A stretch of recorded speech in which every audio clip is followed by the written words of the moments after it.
Something you'll probably want to do before you start publishing content is customize your profile in WordPress. You can do this by clicking Your Profile under the Users tab in your dashboard.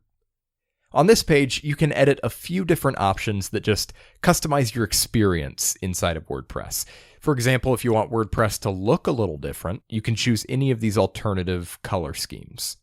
But the most important section here is your actual profile information, which determines how you're identified on the front end of your site.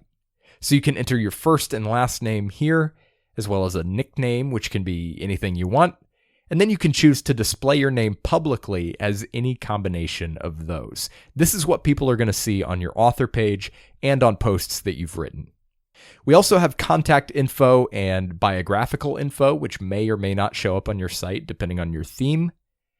And after that, we have your profile picture. And to edit this, you'll need to create an account on gravatar.com using the same email address that you used here. Gravatar means globally recognized avatar, and it's basically a way to set a profile picture for yourself once and have that profile picture follow you around the web, most commonly on WordPress sites. So it'll show up on your blog, but it'll also show up when you comment on somebody else's WordPress blog, as long as you use that same email address. So sign up for Gravatar, set a profile picture, and it should automatically sync back to your site. You can also change your password on this page if you need to, and once you've configured everything, just click Update Profile and you're good to go.